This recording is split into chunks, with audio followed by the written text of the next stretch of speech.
The courtroom erupted in laughter. Judge Ronald Whitmore, a tall, gray-haired man with piercing blue eyes, leaned back in his chair, chuckling deeply. His gavel, meant to command order, rested loosely in his hand as his laughter echoed through the massive room. The jury exchanged amused glances, the court clerks stifled giggles, and even the bailiff smirked. At the center of it all stood a black woman, her head held high, her expression unshaken. She wore a worn-out brown dress and a scarf wrapped around her head like she had just come from cleaning houses. Her shoes, a pair of old sneakers with a tiny hole near the toe, looked out of place in a room filled with polished shoes and sharp suits. "Let me get this straight," Judge Whitmore said, wiping a tear from the corner of his eye. You want to represent yourself?" Another burst of laughter exploded from the crowd. The woman nodded firmly. "Yes, Your Honor." Judge Whitmore chuckled again. "Ma'am, this is not some TV show. This is a real court of law. You're being sued by a major corporation. They've got a whole team of lawyers ready to chew you up and spit you out. You're standing in front of one of the toughest judges in the state, and you're telling me you want to represent yourself? In that outfit?" More laughter. The woman didn't flinch. She met the judge's eyes with a quiet confidence, her hands folded neatly in front of her. Judge Whitmore leaned forward, still smirking. Okay, I'll humor you. What's your name again?" She tilted her head slightly, a tiny smile creeping onto her lips. "My name is Olivia Carter." The room was still chuckling when Olivia reached into the pocket of her dress and pulled out a crumpled piece of paper. She unfolded it carefully and placed it on the table in front of her. Then, she began to speak, and within seconds, the room went silent. Judge Whitmore's face twitched. The color in his cheeks drained. His smirk disappeared. The lawyers sitting across from Olivia shifted uncomfortably in their seats. Something was wrong. No, something was very, very right. The judge's eyes widened as Olivia continued speaking, her words sharp as a blade, her voice steady and sure. It was like she had flipped a switch, like she had gone from being a woman out of place to the most powerful person in the room. The courtroom, once filled with laughter, now held only stunned silence. And then, for the first time in his career, Judge Whitmore felt fear. 2 weeks earlier, Olivia Carter stood outside the massive courthouse, gripping the handle of her old, beat-up purse. She looked up at the building, her heart thudding in her chest. The wind tugged at the edges of her scarf, and she pulled it tighter around her head. She had spent her whole life avoiding places like this. Not because she was afraid of the law. No, she had studied law, understood it better than most of the people who walked through these doors every day. But places like this weren't made for people like her. People who grew up in tiny apartments with broken heaters. People who worked 2, 3 jobs just to keep the lights on. People who knew what it was like to be underestimated, ignored, laughed at. Yet here she was. Not because she wanted to be, but because she had no choice. Olivia took a deep breath and stepped forward, gripping the summons letter tightly in her hand. The case against her was ridiculous. A billion-dollar real estate company, Sterling and Blake, had accused her of fraud. Fraud. She barely had $200 to her name. She had been renting a small house on the outskirts of town, a house she had lived in for nearly 10 years. Then, out of nowhere, Sterling and Blake claimed she had forged documents to stay there illegally. They wanted her out, immediately. Olivia had tried to reason with them, to show them the receipts, the payments she had made faithfully every month. But they didn't care. They had money, lawyers, power. She had none of those things. And yet, here she was. She wasn't going to let them take her home without a fight. Inside the courthouse, the air smelled like paper and old coffee. She made her way to the courtroom, where rows of expensive suited lawyers whispered to each other, tossing her quick glances before looking away. She knew what they saw. A poor black woman in an old dress, standing alone. A waste of time. The lawyer from Sterling and Blake, a smug-looking man named Robert Langston, smirked at her as she sat down. "You sure you're in the right place, ma'am?" he asked. His voice was smooth, practiced. "I'm sure," Olivia said, keeping her voice even. Langston chuckled, shaking his head. "This won't take long." Olivia said nothing. She could feel the judge's eyes on her as the courtroom doors swung open. Judge Whitmore took his seat, glancing down at his paperwork. "All right," he sighed. "Let's get this over with." Langston stood first. He spoke with confidence, weaving a well-rehearsed tale of how Olivia Carter had forged rental agreements, manipulated landlords, and illegally stayed in a home that wasn't hers. Your Honor, he said, shaking his head in fake disappointment. This is a clear case of fraud. Miss Carter does not belong in that home. She has no right to it. Judge Whitmore turned to Olivia. Well, Miss Carter, what do you have to say for yourself? And that's when she said it. I'll be representing myself. The courtroom erupted in laughter. Judge Whitmore leaned back, grinning. Now this, I have to see. The laughter hadn't stopped for nearly a full minute. Olivia had expected it. She had heard laughter like this before, when she was in school, when she was working her first job, when she walked into rooms where no one thought she belonged. But she had learned something a long time ago. People laugh when they don't understand. They laugh when they think they're better than you. They laugh until you give them a reason to stop. She took a deep breath and pulled out the crumpled piece of paper from her dress pocket. And then Olivia began to speak. At first, her voice was quiet, steady, controlled. Then it grew stronger. She spoke of laws and rights, of contract loopholes and legal precedents. She referenced cases from the Supreme Court, quoting them word for word. She explained exactly why Sterling and Blake had no legal right to remove her from her home. She tore apart every false accusation, every weak argument Robert Langston had thrown at her. The laughter died instantly, and as Olivia continued, as she turned the entire courtroom upside down with her knowledge, Judge Whitmore sat frozen in his chair. His smirk was gone, his confidence shattered, and for the first time, the powerful judge was at a loss for words. Judge Whitmore stared at Olivia Carter as if he had seen a ghost. The courtroom, which had been roaring with laughter just minutes ago, was now completely silent. Even the clock on the wall seemed to tick louder than before. Robert Langston, the high-powered attorney for Sterling and Blake, had stopped shuffling his papers. His once smug expression had turned into something else, something close to panic. Because Olivia Carter wasn't just defending herself. She was dismantling them. And according to Section 12 of the Tenant Protection Act, Olivia continued, her voice steady. A leaseholder who has occupied a property for more than 5 consecutive years, with unchallenged payments, is entitled to a full legal review before an eviction notice is granted. Your Honor, I have proof of every single payment I've made. She held up a stack of printed receipts. Judge Whitmore narrowed his eyes. Langston quickly cleared his throat, trying to recover. Your Honor, these receipts could be fabricated. Olivia didn't even blink. They're bank verified, Mr. Langston. I can submit them as evidence if you'd like. Langston clenched his jaw. Judge Whitmore rubbed his chin. The amusement had drained from his face, replaced by something else. Something Olivia had seen before. Doubt. For years, people like Judge Whitmore had never given her a second glance.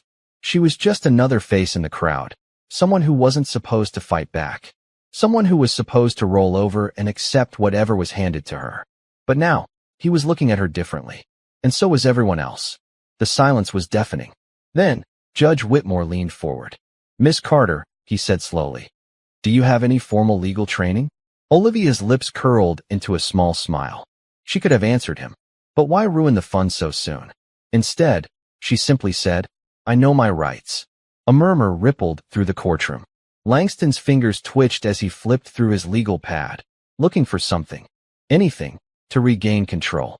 Judge Whitmore tapped his gavel. All right, he said, his voice unusually careful. Miss Carter, since you've chosen to represent yourself, I assume you're familiar with court procedure?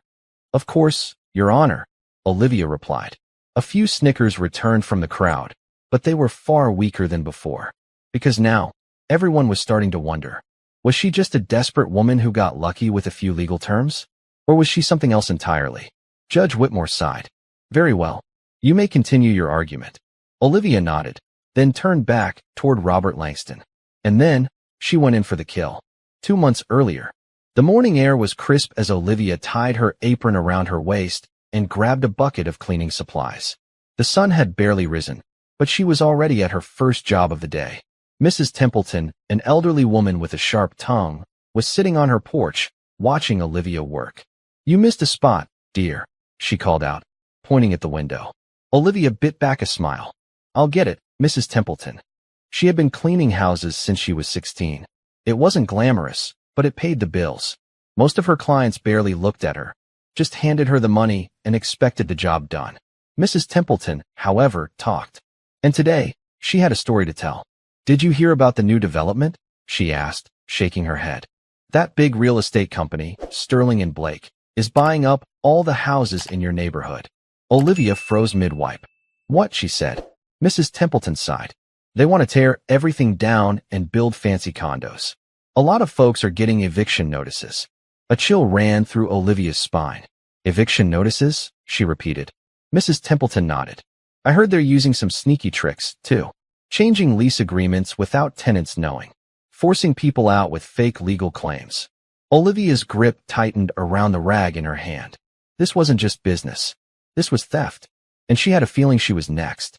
Back in the courtroom, Olivia took a step forward, her voice unwavering.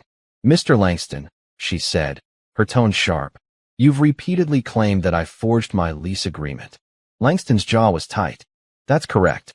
And that I never had permission to live in my home." "That's also correct." Olivia nodded. "So, if that's true, why is my original lease agreement still on file with the county housing office?"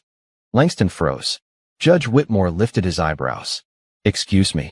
I took the liberty of requesting a copy last week," Olivia said, reaching into her bag. "And wouldn't you know it, it's completely valid. Signed and approved 10 years ago. And guess what? It's still active." A loud gasp rippled through the courtroom. Judge Whitmore leaned forward, suddenly looking very interested. "You have this document with you?" Olivia held it up. "Right here, Your Honor." Langston turned pale, because now, the entire case was falling apart.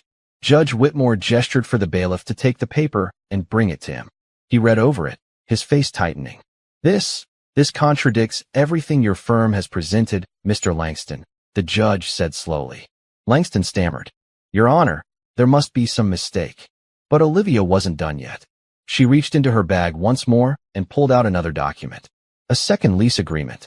Only this one had a forged signature at the bottom, and it wasn't hers. She placed it gently on the table. "This," she said, "is the fake lease agreement your firm submitted to the court. The one you claimed was the real contract." The crowd erupted. Judge Whitmore's eyes widened. "Are you saying that Sterling and Blake faked evidence?" Olivia finished for him. The entire courtroom exploded into chaos. Robert Langston's hands trembled as he scrambled to explain. "Your Honor, we were given incorrect documents." Judge Whitmore slammed his gavel down. "Enough." His voice was sharp now, the amusement completely gone. Olivia turned and looked directly at him. For the first time, Judge Whitmore wasn't laughing. For the first time, he realized something was very wrong. And then, something even bigger happened. The doors of the courtroom swung open. A man in a dark suit stepped inside, his eyes scanning the room. He whispered something to one of the clerks, who immediately rushed over to the judge. She handed him a slip of paper. Judge Whitmore read it. Then, he stiffened. His gaze flicked back to Olivia, his mouth slightly open. And in that moment, she knew, he had figured out who she really was. Judge Whitmore gripped the paper in his hands like it was a ghost that had just whispered in his ear. His face, once filled with mockery, was now drained of color. His piercing blue eyes darted toward Olivia, scanning her as if seeing her for the very first time. The courtroom was still in chaos, people whispering, gasping, and shifting in their seats. Even the bailiff, a burly man who had been leaning against the wall looking bored moments ago, now stood up straight, eyes locked on Olivia. Robert Langston was sweating, literally sweating. Sterling and Blake's star attorney, the man who walked into courtrooms and crushed cases like stepping on ants, was now gripping the edges of his table, his confidence shattered. Judge Whitmore cleared his throat. His voice, though steady, had lost all its previous amusement. This is quite the revelation," he muttered, glancing down at the slip of paper once more.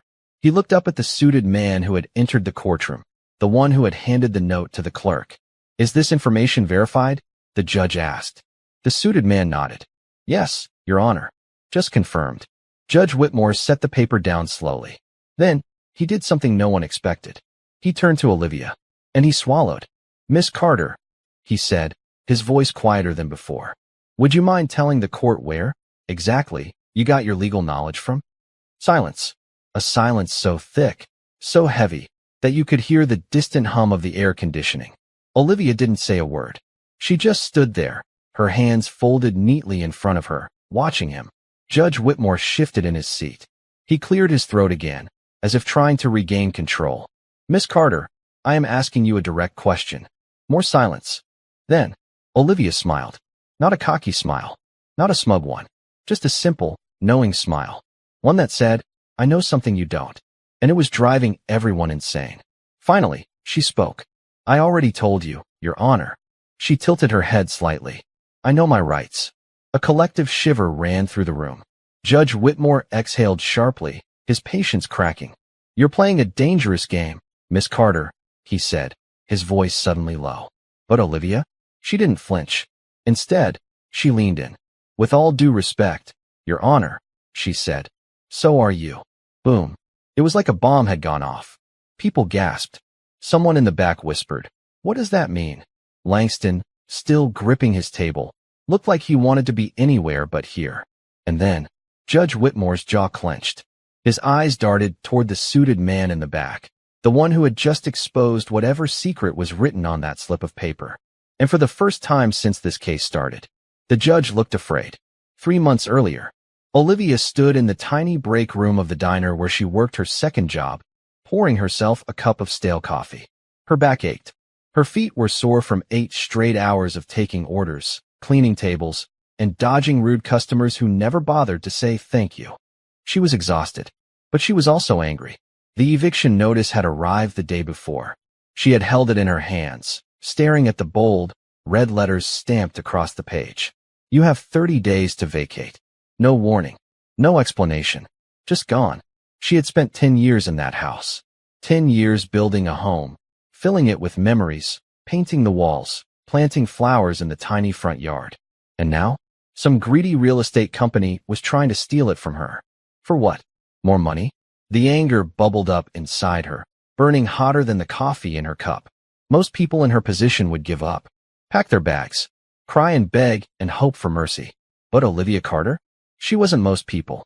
So, instead of feeling sorry for herself, she got to work. She stayed up late that night, sitting at her kitchen table with stacks of old documents, reading every lease agreement, every law she could find. And then she did something no one expected. She picked up the phone, and she made a call to a very old friend. Back in the courtroom, Judge Whitmore rubbed his temple. Miss Carter, he said, his voice laced with frustration. I highly suggest you answer my question.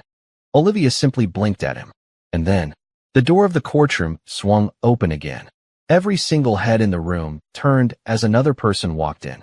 A woman in a sleek navy blue suit, her heels clicking against the marble floor.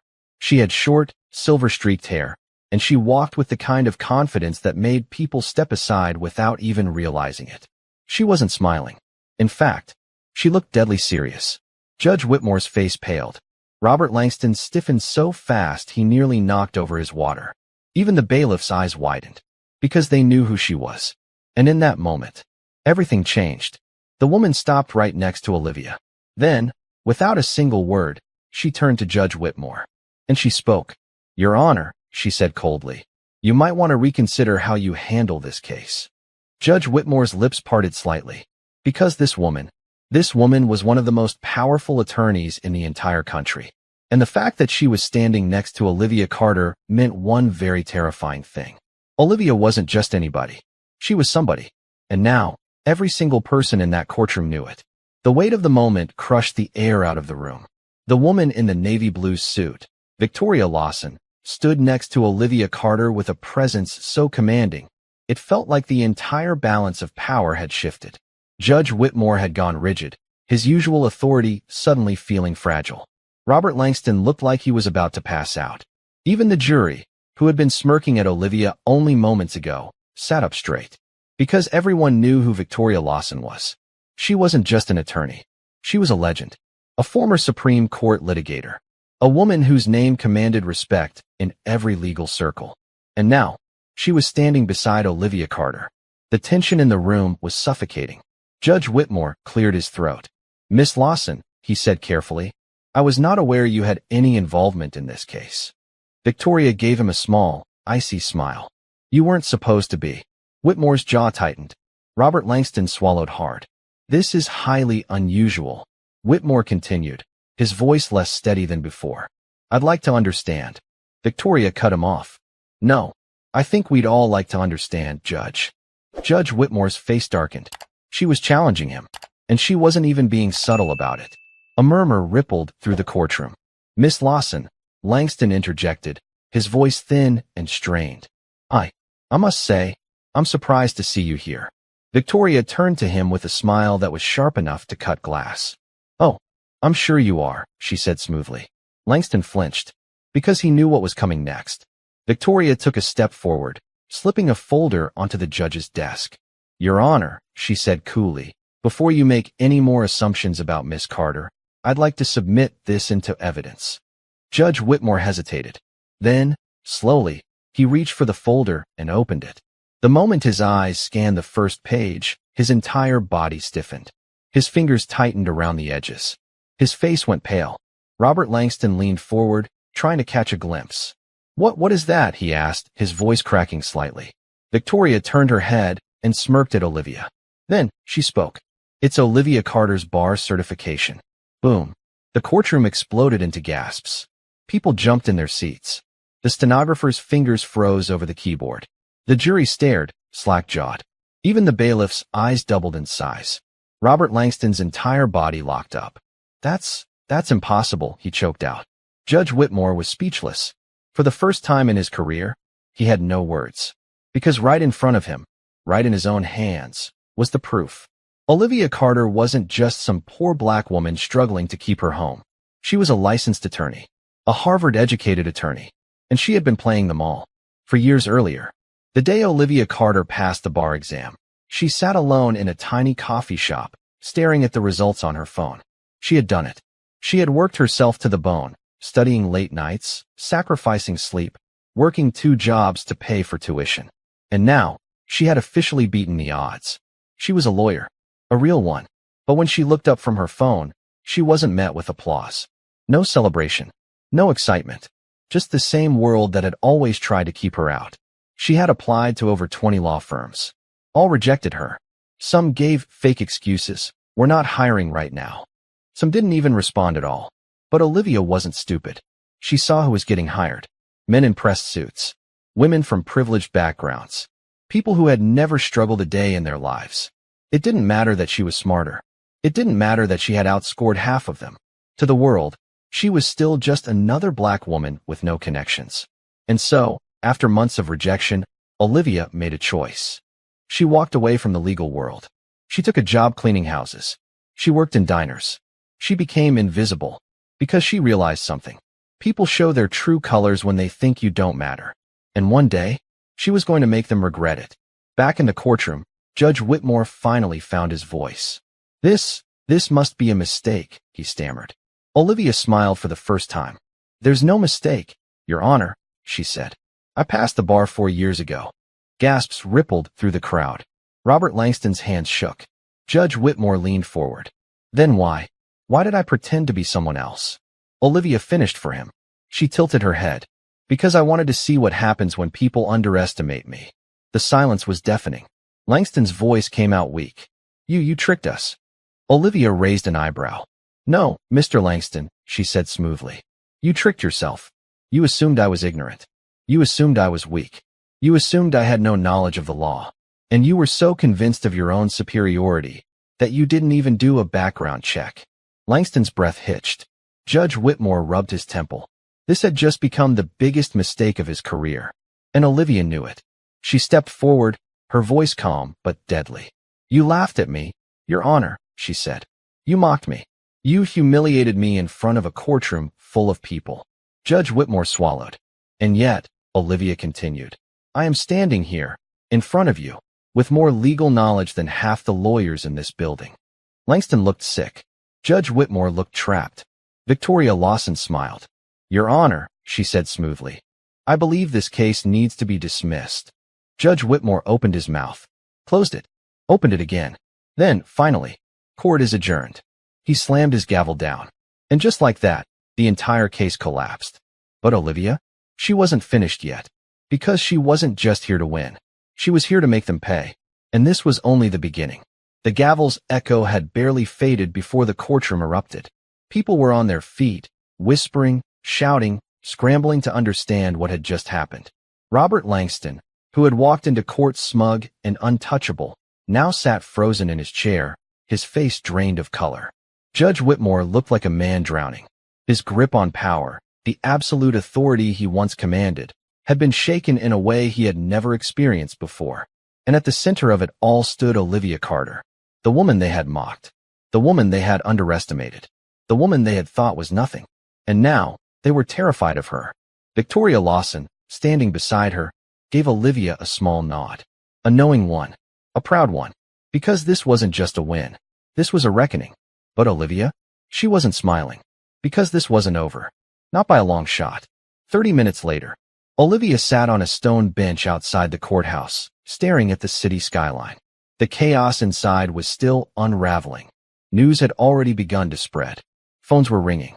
Reporters were scrambling for a story. But Olivia? She just sat there, silent, until Victoria Lawson sat down beside her. "You did well in there," Victoria said, smoothing her navy blue skirt. Olivia exhaled slowly. "It's not over." Victoria smirked. "No, it's not. But you cracked them wide open." She paused, tilting her head. "You didn't have to do it this way, you know." Olivia turned, locking eyes with her. "Yes, I did." Victoria studied her. "You could have walked into that courtroom as yourself. You could have walked in with power from the beginning." Olivia looked away. "And they would have still found a way to dismiss me. Maybe not in the courtroom, but behind closed doors. They would have found a way." Victoria was silent for a long moment. Then, finally, she nodded. Because she knew Olivia was right. The system wasn't just flawed. It was built against people like them. "So what now?" Victoria asked. Olivia inhaled deeply. "Sterling and Blake forged documents. That means fraud, which means legal action. I'm going to sue them." Victoria grinned. "Good." Then Olivia added, "And I'm going to take them down." Victoria's grin widened. "Oh, Olivia," she murmured. "Now you're speaking my language." Later that evening, Robert Langston slammed his office door shut, breathing hard. His hands trembled as he threw his briefcase onto his desk, ignoring the ringing of his phone. He had been humiliated, not just in any courtroom, but in a courtroom where he had never lost, where he was supposed to be untouchable. And the worst part? He never saw it coming. His phone buzzed again. Langston finally snatched it off his desk and pressed it to his ear. "What?" he snapped. A slow, deep voice responded. "You let her humiliate you." Langston froze, because he knew that voice. It belonged to Jonathan Sterling, the CEO of Sterling and Blake, the billionaire, the man who had built an empire on top of people like Olivia Carter. Langston swallowed hard. "Sir, I don't want excuses," Sterling interrupted. His voice was calm, but deadly. "I want solutions." Langston gripped the phone tighter. "She blindsided us. We had no idea who she really was. And that was your mistake." Langston closed his eyes. He could already feel the walls closing in. "Fix it," Sterling said. "Now." Then the line went dead. Langston dropped the phone onto his desk, his pulse pounding. Because now, this wasn't just a legal battle. This was war. And Sterling and Blake did not lose wars. Meanwhile, Olivia walked into her tiny home and locked the door behind her, pressing her back against the wood. Her heart was still racing. She had won today, but she knew the battle was just beginning. She turned on the lights and set her bag down. The old wooden floors creaked beneath her feet as she moved toward the kitchen, opening the fridge to grab a bottle of water. Then, her phone buzzed. She pulled it out, frowning. Unknown caller. A strange chill ran through her. She almost ignored it. But something told her not to. She pressed answer. Silence. Then, a low voice spoke. "You think you're smart, Miss Carter." Olivia's breath hitched. Her fingers tightened around the phone. The voice was calm. Too calm. "But you don't know who you're dealing with." Olivia's pulse spiked. She opened her mouth to respond. Click. The call ended. She stared at the screen, her chest tightening. Because now she knew. They were coming for her. And this wasn't just about a house anymore. This was personal. Olivia stood frozen in her dimly lit kitchen, the phone still clutched in her hand. The eerie silence after the call felt heavier than the words themselves. "You don't know who you're dealing with." Her mind raced. She had expected legal retaliation. A counter lawsuit, maybe. Some shady paperwork tricks to stall the case. But this was a threat. And threats meant they were scared. She took a deep breath and set the phone down. She couldn't afford to be afraid. Not now. Instead, she picked up her keys. There was one person she needed to see. 30 minutes later, Victoria Lawson sat in her home office, flipping through files when a sharp knock rattled her door. She looked at the clock, 10:43 p.m. Her sharp instincts kicked in. People didn't knock at her door this late unless something was very, very wrong. She grabbed a small, concealed pistol from her desk drawer before peeking through the peephole. When she saw Olivia's face, she exhaled and unlocked the door. "You don't usually show up unannounced," Victoria said, stepping aside. Olivia walked in, her expression tight. Victoria studied her. "Something happened." Olivia nodded, jaw clenched. "I got a call." Victoria's eyes hardened. "Threat?" Olivia just looked at her. That was answer enough. Victoria closed the door, locked it, and walked to the kitchen. "Whiskey or coffee?" she asked. Olivia exhaled. "Coffee." Victoria smirked. "That's how I know you're still sane." As she brewed the coffee, she asked, "What did they say?" Olivia recited the words. "You don't know who you're dealing with." Victoria didn't flinch. Instead, she set down 2 steaming mugs and met Olivia's gaze. "I do." Olivia's brow furrowed. "You know who called me?" "No," Victoria said, "but I know exactly who we're dealing with." She pulled a folder from a drawer and tossed it onto the table. It had one name on it. Jonathan Sterling, CEO of Sterling and Blake. Billionaire. Ruthless. Untouchable. Victoria tapped her fingernail against the name. "He's not just a businessman," she said. "He's a kingmaker. His hands are in everything. Real estate, politics, even media." Olivia stared at the name. "And now," Victoria continued, "he sees you as a threat." Olivia exhaled slowly. "Good," she said. Victoria chuckled. "You're playing with fire, Carter." Olivia looked up, her eyes sharp. "Then let's burn them down." Victoria grinned. "That's what I like to hear." The next morning, Robert Langston sat in a sterile, high-rise conference room across from Jonathan Sterling. The city skyline loomed behind the billionaire's sleek leather chair, but Sterling wasn't admiring the view. His cold, calculated gaze was locked onto Langston. "You embarrassed me," Sterling said, his voice eerily quiet. Langston shifted uncomfortably. "Sir, we didn't know." "I don't pay you to not know," Sterling interrupted. "I pay you to win." Langston swallowed hard. Sterling leaned back, drumming his fingers on the glass table. "She's a problem now," he murmured. "A problem that needs to be handled." Langston tensed. "You mean legally, of course." Sterling smiled, a slow, knowing smile. Langston's stomach twisted. Because that smile said everything. This wasn't just a legal battle anymore. This was a war. And Olivia Carter had just become public enemy number 1. Meanwhile, Olivia sat at her tiny kitchen table, flipping through case law, preparing for her next move. Her plan? Expose Sterling and Blake. If she could prove they forged documents to steal properties, it wouldn't just be an eviction case anymore. It would be criminal fraud. But as she scribbled notes, she heard something outside. A car, slowing down in front of her house. She froze. Her heart pounded as she crept to the window and peeked through the blinds. A sleek black SUV sat outside. The kind of car that looked too expensive for this neighborhood. 2 men sat in the front seats. They weren't moving, just watching. Olivia's breath hitched. A shiver ran down her spine. They were watching her.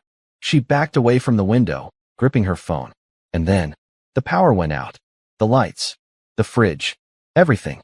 Her house was suddenly plunged into darkness. A sharp, gut-wrenching fear curled in her stomach. Because now she knew. They weren't just trying to scare her. They were sending a message. And she had just become the target. The darkness swallowed Olivia's house whole. Her breathing quickened as she pressed herself against the wall, gripping her phone so tightly her fingers ached. The black SUV was still outside. The men inside hadn't moved. She could barely make out their silhouettes through the blinds. But she felt them watching. Waiting. A cold chill ran down her spine. She was being hunted. Olivia took a slow, shaky breath and did the only thing she could think of. She called Victoria. The phone rang once. Twice. 3 times. Then, "Carter." Victoria's voice came through, sharp and alert. "The power's out," Olivia whispered. "There's a black SUV outside my house. 2 men inside. They're just sitting there." Silence. Then, "Lock the doors. Don't move. I'm on my way." The call ended. Olivia's hands trembled as she lowered the phone. Then, a noise. A faint click. Coming from the back door. Her blood ran cold. Someone was outside, and they were trying to get in. Meanwhile, Victoria drove like a bat out of hell. Her hands were tied on the wheel as she sped through the city streets, weaving through traffic like it wasn't even there. She had seen this before. Intimidation tactics. Threats meant to shake a person to their core. And she knew one thing for certain. If they were doing this, they were getting desperate. Which meant Olivia was closer to the truth than she even realized. Victoria pressed her foot harder on the gas. She wasn't going to let them win. Not tonight. Not ever. Back at Olivia's house. Another click. This time closer. Olivia's breath hitched as she slowly turned her head toward the back door. She could see the knob turning. Someone was trying to break in. Her mind raced. She needed a weapon. Anything. Her eyes darted around the darkened room. Then, she grabbed the heavy iron skillet from her stove. She gripped it tightly, her pulse thundering. The doorknob turned again. Then, a soft creak. The door was opening. Olivia's heart slammed against her ribs. And just as the door pushed open, she swung. Hard. Crack. A sharp grunt followed as a figure stumbled back. She didn't hesitate. She swung again. Thud. The man collapsed. Another voice cursed from outside. Footsteps retreated. Then, the SUV's engine roared to life. Tires screeched against the pavement. The SUV sped off into the night. And then, silence. Olivia stood there, panting, her hands shaking as she clutched the skillet. And at her feet, a man lay unconscious. A black mask covered his face. But his suit? His expensive, tailored suit? That told her everything. This wasn't some random burglar. This was a professional. They had sent someone for her. And she had taken him down. The sound of tires squealing broke through the silence. Olivia turned just in time to see Victoria's car screech to a stop in her driveway. The door flew open. Victoria stepped out, gun in hand. Her eyes scanned the scene, landing on the unconscious man. Then she looked at Olivia. And for the first time, Victoria Lawson looked impressed. Damn, she said, lowering the gun. You work fast. Olivia let out a breathless laugh, still shaking. Victoria stepped closer, nudging the man on the ground with her foot. This one's still breathing, she muttered. Good. That means we can ask him some questions. She looked up at Olivia. You up for that? Olivia tightened her grip on the skillet. Oh, she said, voice steady. I have a few things to say. The unconscious man lay sprawled across Olivia's kitchen floor, his breathing shallow but steady. Victoria crouched beside him, tilting his masked face toward the dim light. Her sharp gaze analyzed every inch of him. The expensive suit, the bruised jaw where Olivia had clocked him with the skillet, the gloved hands that had almost forced their way inside. This wasn't just a scare tactic, Victoria murmured. They were planning something. Olivia exhaled, still gripping the skillet. I figured, she muttered. Her pulse was slowing down, but the fire in her chest wasn't dying. This wasn't just intimidation anymore. This was an attack.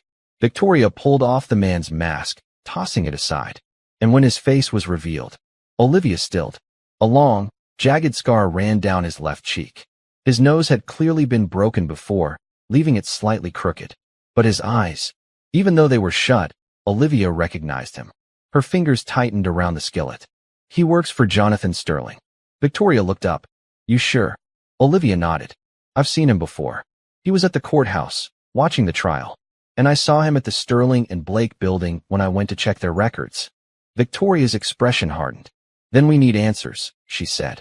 And before Olivia could respond, Victoria grabbed a glass of water from the counter and dumped it over his face. The man gasped awake. His body jerked, panicked as he coughed, blinking rapidly. His eyes snapped to Olivia, then to Victoria, then back to Olivia. And when he realized where he was, who was standing over him, his face paled. You shouldn't have come here, Olivia said, her voice steady. The man didn't respond. Victoria smirked. Oh, you're one of those? The silent, never-talk types? She tilted her head. That's cute. Still, he said nothing. But Olivia wasn't interested in playing games. She stepped forward, planting a firm foot against his chest and pushing him back against the floor. His eyes widened. You were sent here to do something, Olivia said, voice low. You're going to tell me what? The man clenched his jaw. Victoria sighed. Okay, let's do it the hard way. She reached into her blazer pocket and pulled out a small switchblade, flipped it open, and then, She stabbed it into the floor, right next to his hand. The man flinched. Victoria crouched again, tilting her head. "You're smart," she murmured. "You know exactly who we are? And if you know who I am, you know I don't bluff." Olivia watched, silent. Victoria's voice softened, but it made her sound more dangerous. "So, here's the deal," she continued. "You talk? Maybe I let you walk out of here." She smiled. "Maybe." The man's throat bobbed. He was thinking, weighing his options. Then, finally, he spoke. "They sent me," he muttered. Olivia's stomach tightened. "Who's they?" she asked. The man swallowed. His voice was hoarse. "Jonathan Sterling. He wanted us to make sure you got the message." Victoria laughed. "That's adorable," she said. "And what exactly was the message?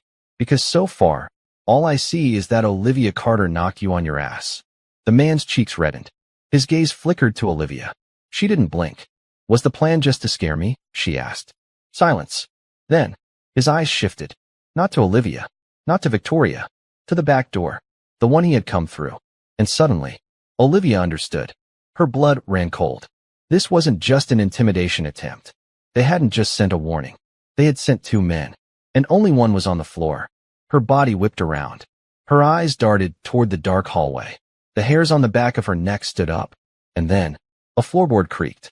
Someone else was still in the house. Meanwhile, across the city, Jonathan Sterling sat in his glass-walled office, sipping a glass of scotch. The city lights stretched out before him, the world at his feet. A phone call buzzed from his desk. He answered. "Well?" he asked, swirling his drink. A voice on the other end spoke. She fought back. Sterling's brows lifted. "Oh." She took down one of our men. "The other is still inside." Sterling smirked. "Good," he murmured. "Let's see what she does next." And he ended the call. Because this wasn't over. This was only the beginning. Back at Olivia's house. The moment she heard the creak, she moved. Olivia grabbed a knife from the kitchen counter, her grip tight. Victoria stood immediately, gun in hand. Then, a shadow shifted in the hallway. Olivia's heart slammed in her chest. Victoria's voice was ice cold. "Come out," she commanded. "Unless you want me to shoot through the wall." Silence. Then, footsteps. Slow. Deliberate. A second man stepped into view. Dressed in black. Gloved hands. A knife glinted in his grip. And his eyes? Locked onto Olivia. A slow smile spread across his face. And then, he lunged. The man lunged at Olivia, his knife flashing in the dim light. Time slowed. Olivia's instincts kicked in. She sidestepped at the last second, the blade whistling past her ribs. Before he could recover, she drove her elbow into his gut. Hard. The man grunted but didn't go down. Instead, he whipped around and came at her again. This time, Victoria fired. The gunshot roared through the house. The man jerked back, a sharp curse escaping his lips as the bullet grazed his shoulder. He stumbled, but he didn't stop. His eyes flashed with something dangerous. And then, he charged again. Victoria fired a second shot. Click. Nothing. Her gun jammed. "Damn it," she hissed, stepping back. The man saw his opening and lunged for Olivia. She reacted on pure instinct. Her foot shot out. She kicked his knee. Hard. A sickening crack filled the air. The man howled in pain, his leg buckling beneath him. But still, he kept coming. He swung wildly with the knife. Olivia ducked. Barely, but felt the blade graze her arm. A sharp sting. Warm blood trickled down her skin. She ignored it. And then, she saw her chance. He had overextended, left himself open. Olivia grabbed his wrist with both hands and twisted. The knife clattered to the floor, and before he could react, she slammed her knee into his face. Crack. Blood sprayed. The man collapsed. This time, he didn't get up. Silence. Only the sound of heavy breathing. Victoria exhaled, flipping the jammed gun in her hand with an irritated sigh. That, she muttered, was annoying. Olivia's chest heaved. Her hands shook. Her arm throbbed from the cut. But she was still standing. And now, two of Sterling's men were on the floor. Defeated. Victoria nudged the second man with her foot. Should we tie them up? Olivia's breathing slowed. Then, she turned toward the unconscious man she had knocked out earlier. Her eyes narrowed, and she made a decision. No, she said. Victoria raised an eyebrow. No. Olivia reached down, grabbed the first man's phone, and scrolled through his recent calls. One name stood out. Jonathan Sterling. She held the phone up, looked at Victoria, and said, "I'm going to send him a message." Victoria's smirk was pure delight. "Oh," she murmured, crossing her arms. "This is going to be fun." Meanwhile, Jonathan Sterling sat in his office, sipping another glass of scotch. He was relaxed, confident. By now, his men should have sent a clear warning. Olivia Carter should be afraid.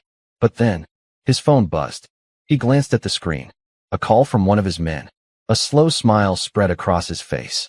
He answered. "Well," he drawled, swirling his drink. "I assume the message was received?" A pause. Then, a voice. Not his man's. Olivia Carter's. "Hi, Jonathan," she said smoothly. Sterling's smile vanished. The scotch froze in his glass. Olivia's voice was calm. "Dangerous.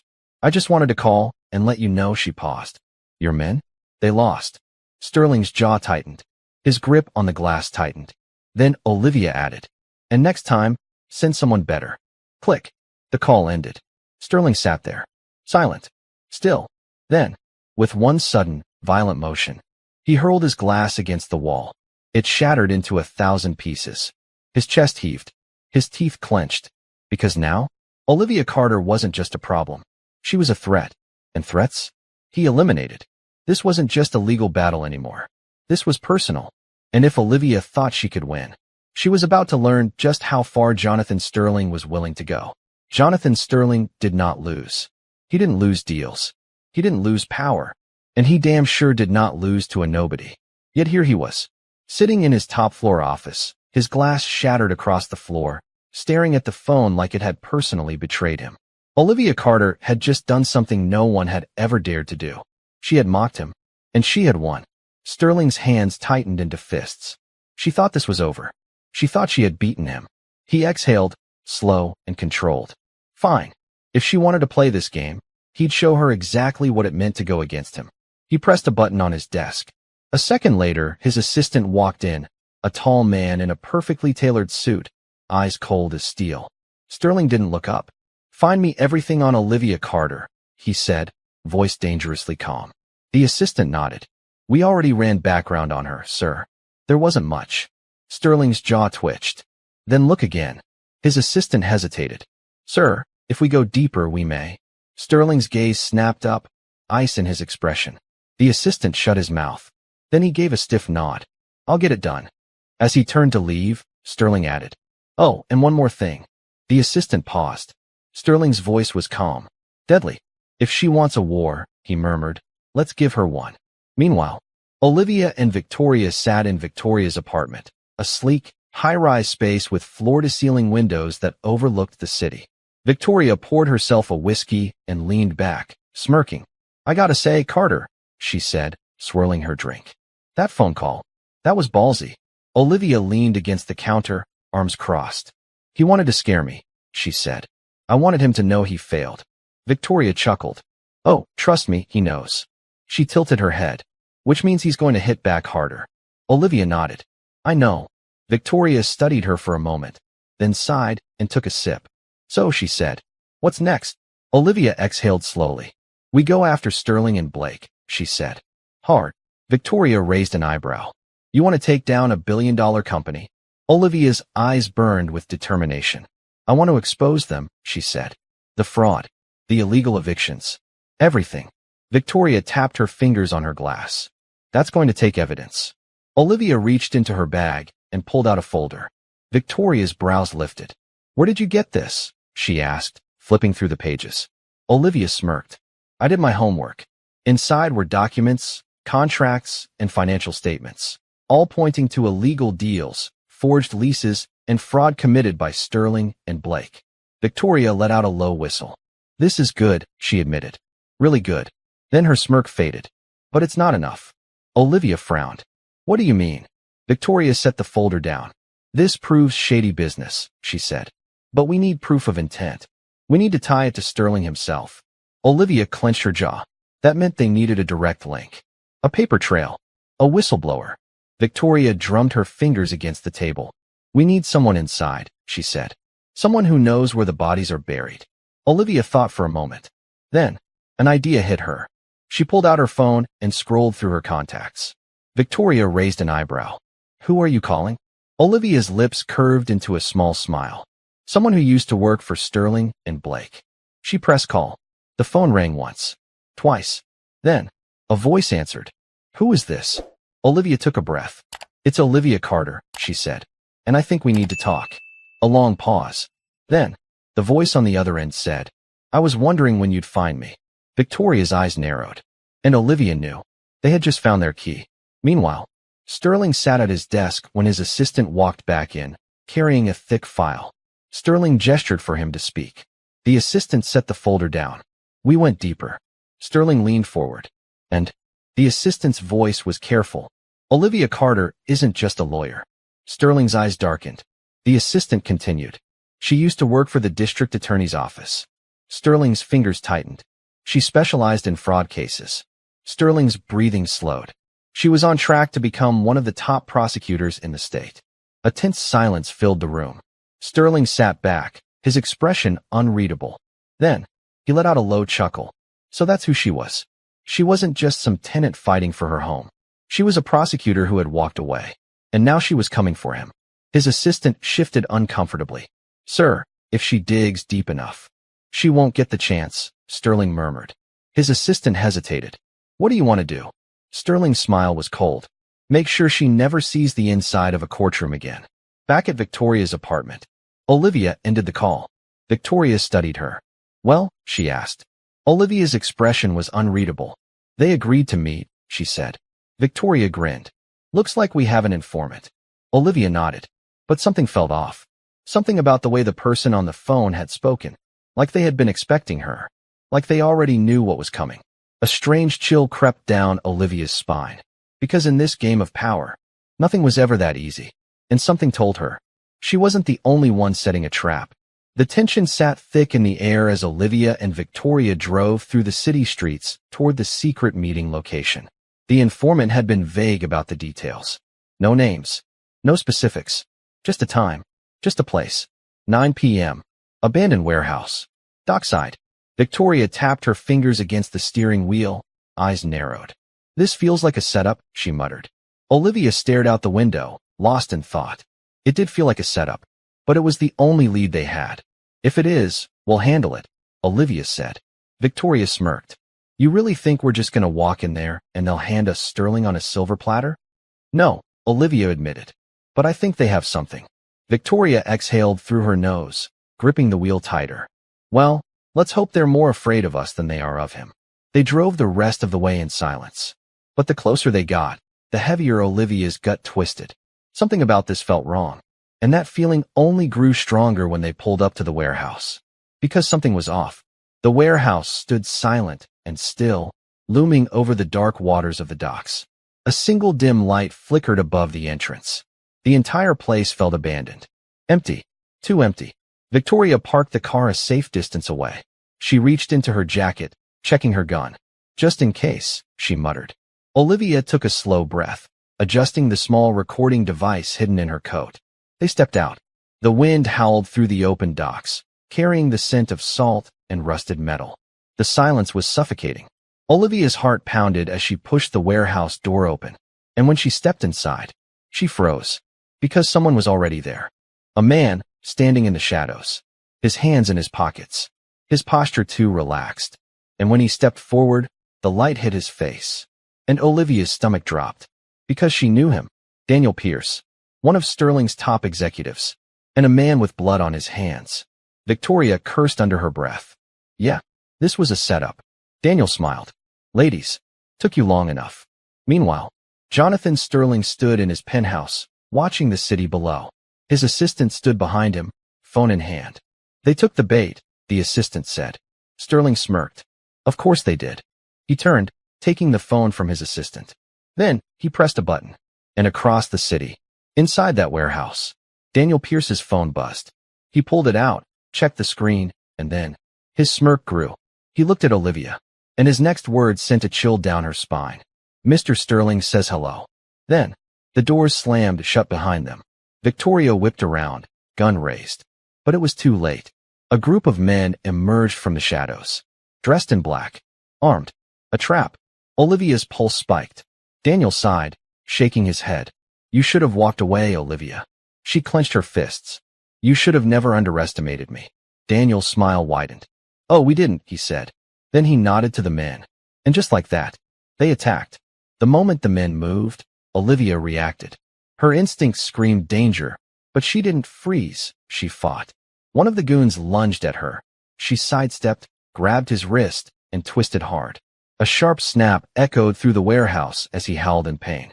Victoria was already firing. Her gun barked in the dark, sending one man crashing to the ground. But there were too many of them. Another grabbed Olivia from behind. She slammed her elbow into his ribs, spun, and brought her knee straight to his face. He collapsed, but they kept coming. Victoria dodged a punch, cracked her gun across a man's skull, and ducked as another swung a crowbar at her head. Olivia kicked over a crate, using it as cover as she grabbed a rusted metal pipe from the ground. 2 against 6. And still they fought. Daniel Pierce stood back, watching, his arms crossed, amusement flickering across his face. Impressive, he mused. But it won't be enough. Then, a voice echoed through the warehouse. I wouldn't be so sure. The side doors of the warehouse burst open. Police. Armed agents swarmed in, guns raised. Daniel's smirk vanished. What? Freeze. The men hesitated. One of them reached for his weapon. A cop tackled him to the ground. Daniel turned, trying to escape. A gun clicked behind his head. He stopped cold. Victoria grinned as she pressed the barrel of her gun against his skull. Going somewhere? She asked sweetly. Sirens wailed outside. Daniel clenched his jaw. Furious. This isn't over, he hissed. Olivia, breathing hard, covered in bruises and sweat, stepped forward. Oh, it is, she said, her voice like steel. You just don't know it yet. 1 week later, the courtroom was packed. Reporters filled the gallery, cameras flashing as Jonathan Sterling sat at the defense table. His face was calm, too calm, but his eyes? Rage. He was being charged with fraud, conspiracy, illegal evictions, and corporate corruption. And the prosecutor? Olivia Carter. She stood at the front of the courtroom, her suit perfectly pressed, her confidence unshakable. She had fought for years to get here. And now, she was going to finish it. Sterling leaned forward, his voice low but sharp. You really think you can take me down? Olivia tilted her head. No, she said. I know I can. And as the judge banged the gavel, calling the court into session, Olivia smiled. Because this time, no one was laughing.